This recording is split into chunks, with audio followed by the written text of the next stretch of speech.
So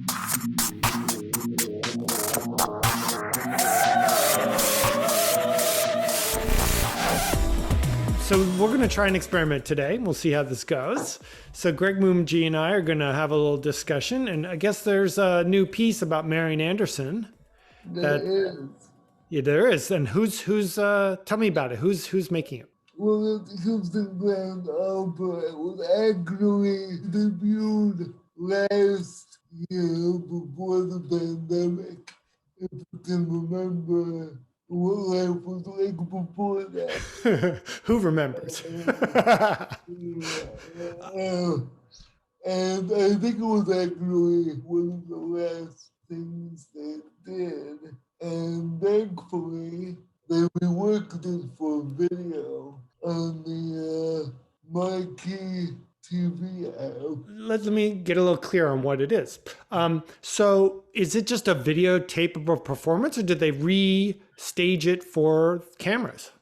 It seems to be just a videotape of a performance. I don't think there's an audience. I think what they ended up doing is they somehow got access to a theater and just staged it with a whole cast that I'm sure is COVID approved and they were following guidelines. But yeah, it appears to be filmed in a theater. Okay, so now let's talk a little. I think I know who Marian Anderson is. I've heard stories. For people who might not actually know about Marian Anderson, tell us a little bit about her and her importance. We actually studied her in high school. I remember I was really excited because it was like the only time when knowing anything about opera was cool. Marian Anderson was let's call her trailblazers, the person who broke the color barrier at the Met. Rudolph Bing, the general manager who oversaw the company's move to Lincoln Center, wrote about it in his autobiography. Now, if you know anything about Rudolph Bing, you have to take what he says with a grain of salt. But the fact that it was the 50s and the Met had yet to have a singer of color on its stage was just ridiculous. So he got Marian Anderson to play Ulrika. What would you call her? The fortune teller in Bella Mascot. So she's got this. She's the first African American to sing at the Met. She became very, very famous, and there was another famous event, right? What is she really mostly known for? This was the concert at the foot of the Lincoln Memorial. I don't want to say to divide the daughters of the American Revolution, but rather she asked to sing at their hall, which is called Constitution Hall. They didn't allow her to do so because obvious reasons. She's Black and they are the daughters of the American Revolution. So, they were like, no, sorry, you can't. But it actually led to Eleanor Roosevelt, who was First Lady at the time, resigning her membership.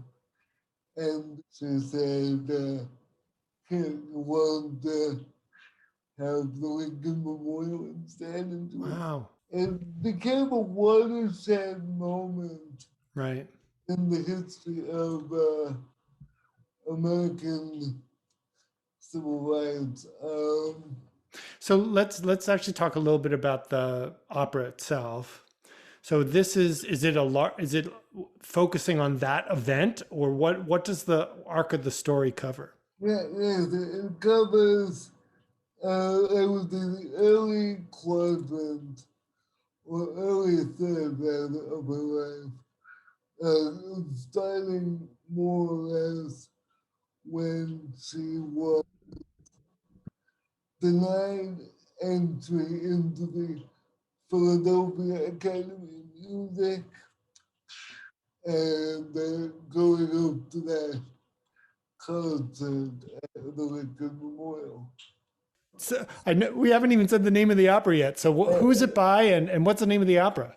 Well, the name of the opera for things was is Marian's Song, and the composer is Damien Sneed. It's for libretto by Deborah D.E.E.P. That's spelled D-E-E-P. Hello, I'm Billy King. Have we met? Your reputation precedes you. As does yours, Miss Anderson. They say you know how to sing heaven down. Is that true? While I may be able to lift a star or two, Modest and as enchanting as ever. Marian, I bet I could paint your voice ivory ebony, and every color in between if you'll let me. you want to play for me. Only if you'll let me. Watch how the tune shifts. There's nothing stopping us now. I hear the world opening, And we'll be the voices that change it. wade in the water, wade in the water, children, wade in the water. God's gonna trouble the water.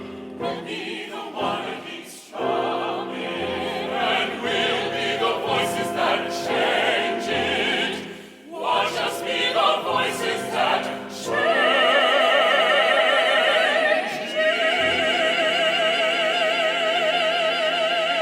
it.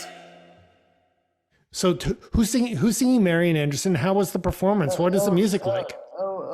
Marian, the singer was Zoie Reams. She's a master. You know, I thought about this.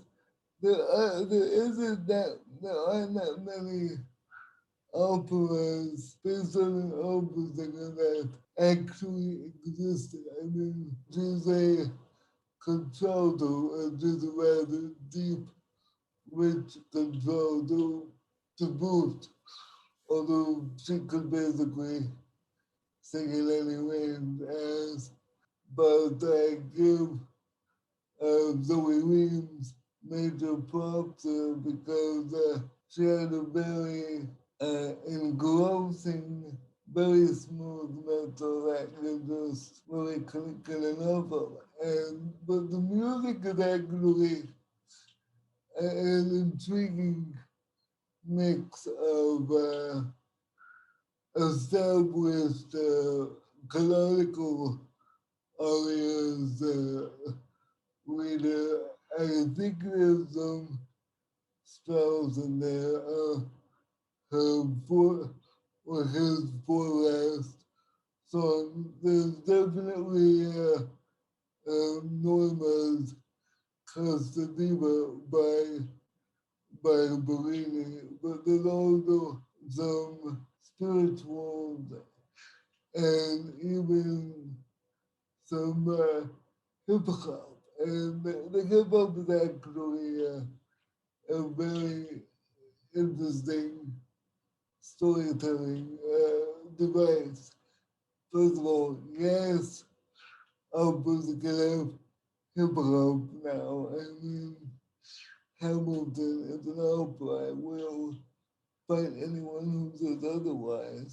And the character that all of the hip hop is basically a modern day social justice activist who wants to save Marian's church, the 12th Street AME Church in Philadelphia from demolition. I looked it was at least slated to be demolished. That part is definitely real. She was played by Tina B, and her name is Neva Johnson. That's a character name.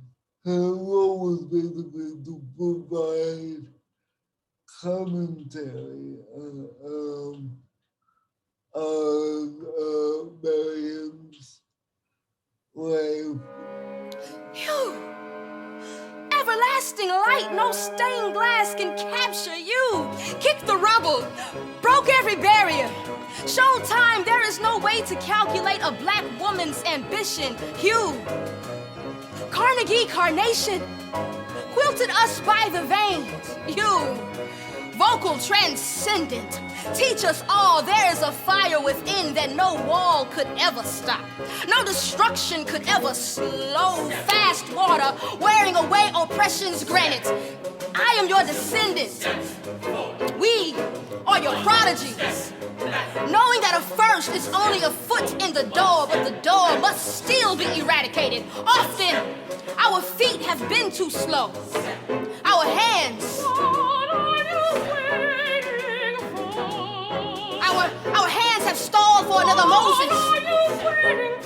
But you show we cannot wait for someone to belt us in Exodus.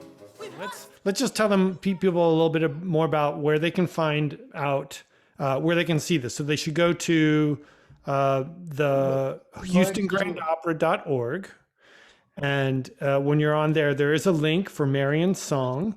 You basically go to the website and you create an account, and you can watch it on the Houston Grand Opera HGO.org site, and watch the entire piece. So, and it's less than an hour. It's less than an hour. Yeah, and it's great. And you can support Houston Grand Opera and get to see a wonderful performance. Yeah. And honestly, I don't know why there hasn't been an opera about her until now. No, I think there actually has been. I think that there is. Adrian Danrich does a show. I could be so wrong. There have been there's a one-woman opera show about her that Adrian Danrich did, I think. But she might have done more than just Marian Anderson. But I haven't seen it, so. And if this opera, Marian's song, does pique your interest, there's an episode of her, about her, and her life leading up to the concert on American Experience. On the American Experience, yeah. So, Well, Greg, thank you so much. it's great to be back. I know I've been absent for a while, but it's great to be back on. Cool, and we'll get this up on the website and try it, see how it goes. Yeah. All right, thank you so much. Cool.